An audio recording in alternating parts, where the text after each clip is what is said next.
안녕하십니까. 병해충연구소의 오박사입니다. 오늘은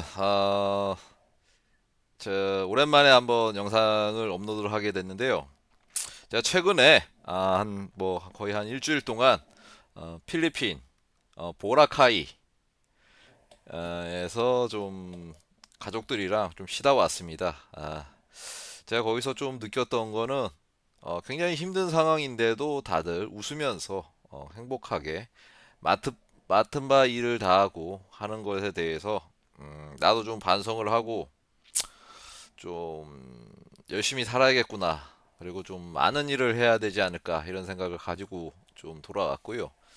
그리고 제가 한번 말씀을 드렸었는데 제가 영상을 꾸준하게 업데이트를 하진 않았습니다. 그냥 뭐 시시때때로 시간 남을 때 그리고 좀 특별히 할 일 없을 때 이렇게 한 번씩 영상을 올리곤 했었는데 앞으로는 어, 좀 더 열심히 유튜브에 대한 영상과 함께 병해충 진단 및 그 어떤 식으로 좀 해결을 해야 될지에 대해서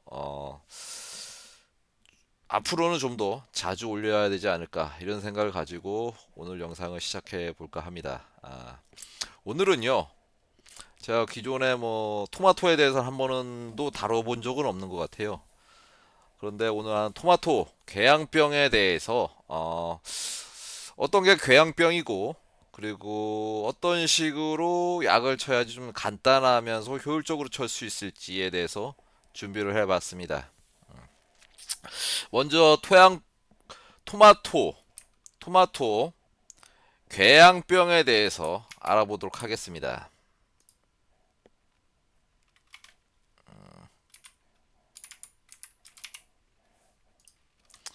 자, 토마토 궤양병은요.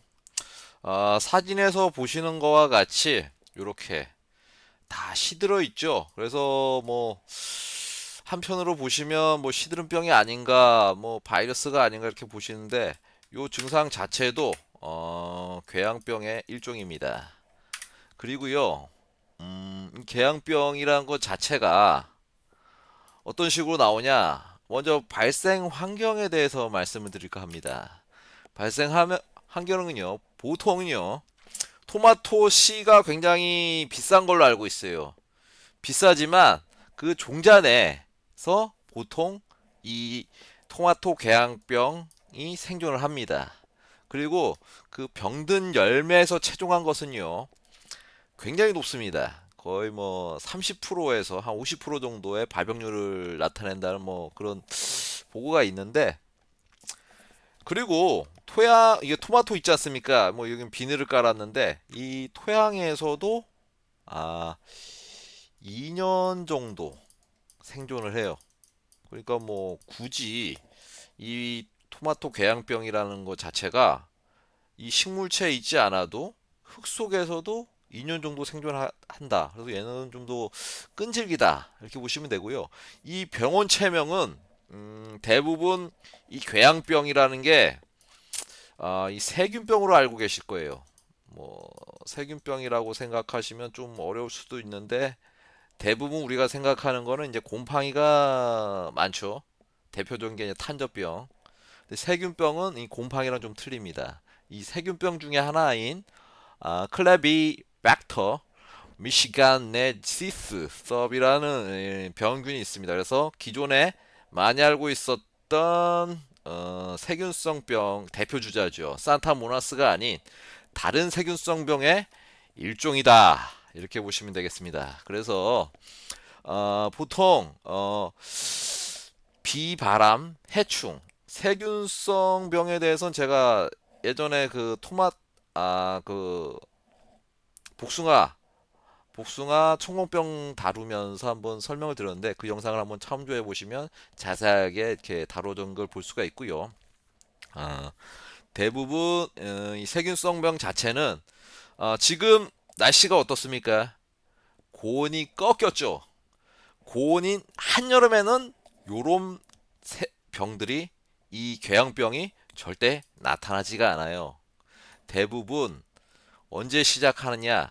지금처럼 하우스, 토마토 하우스에서 30도가 되지 않은 아, 주 발병 온도가 25도씨 정도, 요 정도 사이에서 많이 발명한다고 보시면 됩니다. 그래서 지금 하우스 온도를 보게 되면 딱 요 정도 온도가 되지 않을까. 그래서 요 정도 온도가 지금 토마토 궤양병에서 적원이 되지 않나. 이렇게 생각을 하시면 될 것 같습니다. 그리고 요 토마토 궤양병이라는 것 자체가 굉장히 무서운 놈입니다. 여기 보시면 주로 잎에서부터 감염을 하지만 요거는 이제 줄기에서 감염을 하고요. 그리고 최종적으로 이렇게 열매까지 감염을 시키는 잎, 줄기, 열매 이렇게 사면탈을 낼 수 있는 무시무시한 존재다 이렇게 보시면 되겠습니다. 그리고 주로 보시면 이렇게 감염을 했을 때 어떤 식으로 진전이 되는지 보시면 잎 가장자리부터 이렇게 진전이 됩니다. 그래서 혹시라도 이거 봤을 때 병을 좀 판가름하기가 애매하다. 뭐 중간에 이렇게 나와야 되는데 이게 아니다. 끝에서부터 이렇게 나온다 싶으면 이 토마토 궤양병에 대해서 의심을 해볼 수다. 이렇게 보시면 되고요. 또 연맥 사이에 이런 식으로 엽록체가 다 없어졌죠. 이런 식으로 황화 증상이 이렇게 많이 나온다. 이런 식으로 이렇게 점이 박히고 이렇게 황화 증상이 보인다. 요것도 전형적인 토마토 궤양병에 대한 증상이라고 보시면 되겠고요. 그리고 이게 굉장히 특이합니다. 이 줄기에서 이렇게 오돌토돌하게 납니다. 이 궤양병에 걸리면 줄기에서는요. 그래서 이걸 봤을 때 이거 뭐 다른 뭐 벌레들이 먹은 게 아닌가, 뭐 찝적인 게 아닌가 이렇게 생각이 될 수 있는데 요 부분도 토마토 궤양병의 증상이라고 보시면 됩니다. 이 오돌토돌하는 부분이 토마토 궤양병에 걸려서 요렇게 얘네가 뿌리가 밑에서 이렇게 나와야 되는데 얘네가 병에 걸리다 보니까 정신이 없어요. 그러다 보니까 여기가 뿌리인지 알고 요렇게 뿌리가 나오는 듯한 요렇게 오돌토돌한 이런 증상을 볼 수가 있다. 요게 이제 토마토 궤양병에 대한 줄기 부분에 대한 증상이고요. 그리고 이 잘라 보면 안쪽이 갈변이 되어 있습니다. 이렇게 갈색으로 이렇게 갈변이 되어 있다. 그러면 이 토마토 궤양병으로 보시면 되고요. 가장 중요한 이제 열매죠. 열매에서 보시면 버드 아이라고 외국에선 부릅니다. 그래서 새 눈. 제가 집에서 앵무새를 키우는데 요런 새 눈처럼 이렇게 점이 이렇게 박혀 있다.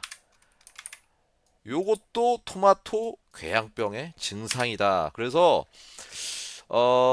굉장히 뭐 잿빛곰팡이나 이런 걸 보시면 좀 구분이 좀 헷갈릴 수가 있어요. 그래서 이 궤양병에 대해서 세균병에 대해서 정확하게 진단하지 않고 만약에 이런 병이 왔어, 이런 증상이 왔는데 이거 그냥 뭐 곰팡이병이고 뭐 잿빛곰팡이 막 시들었네. 그래서 제일 유명한 약 뭐 오티바나 뭐 저기 뭐 다군의 제일 유명한 약 있죠. 뭐 저 카브리오 같은 거 이런 거 주신다. 그러면 꽝입니다. 그냥 약값 버리고 그냥 노동력 버린다고 생각하시면 됩니다. 약 한번 뿌리기도 쉽지 않고 하우스 같은데 약 치려면 돈도 많이 들어가는데 그런 약을 선택해서 뿌리게 되면 그냥 물을 뿌리는 거와 마찬가지일 뿐이다. 이렇게 보시면 됩니다. 전혀 효과 없습니다. 그렇기 때문에 제가 영상을 보면서 댓글을 한번 봤습니다. 왜 이렇게 자세하게 좀 알려주냐? 그냥 답만 알려달라 이렇게 많이 말씀하시는데 답을 알려주기 전에 문제지를 정확하게 읽고 그 답을 풀지 않는다면 답은 오류가 날 수밖에 없죠. 그래서 제가 말씀드리고 싶은 거는 이 궤양병에 대해서 제대로 알지 못하고 아무런 약이나 갖다 써버리면 돈도 버리고 시간도 버리고 노동력도 버리는 그 세 가지를 한 번에 잃어버릴 수 있는 그런 악순환이 반복되기 때문에 제가 강조하고 싶은 거는 정확한 병을 알고 나서 해충도 마찬가지입니다. 말씀드렸죠.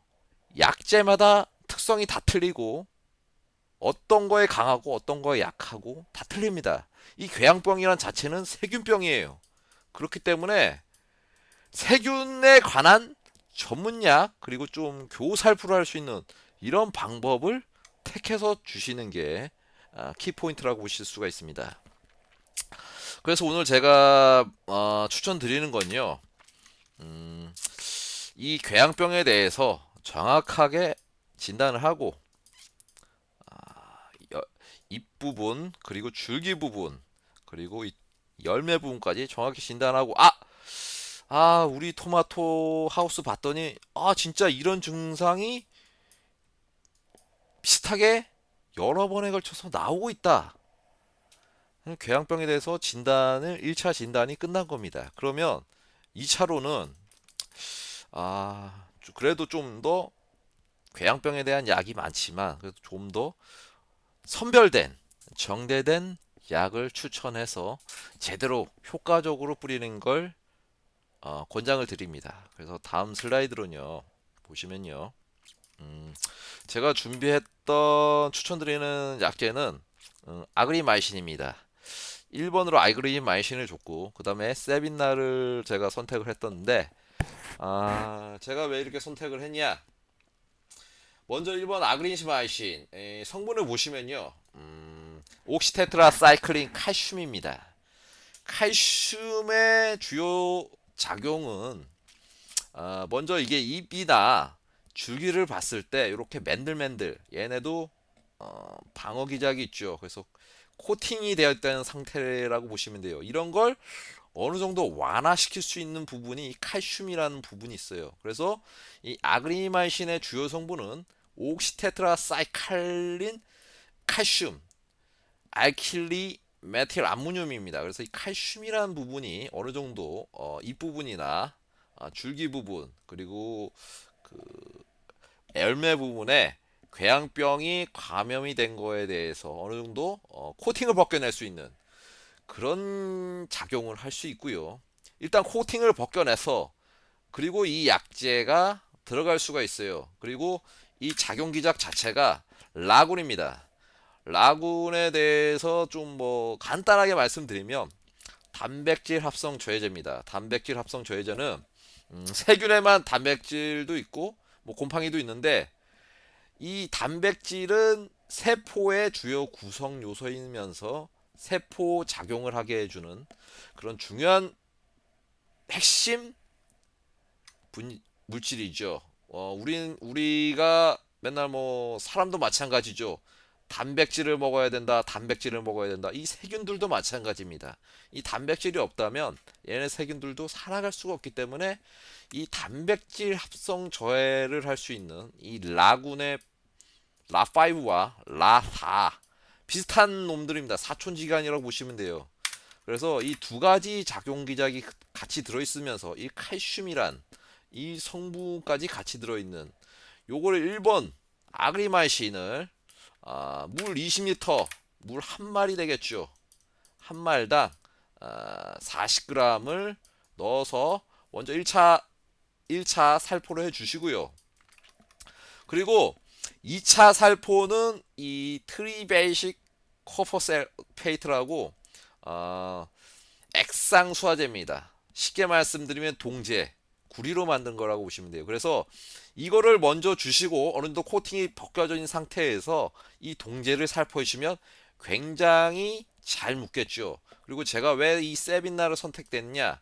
요거는 액상 수화제이기 때문에 기존에 가지고 있는 동계 중에 수화제가 굉장히 많아요. 근데 수화제는 요게 잘 퍼지지가 않습니다.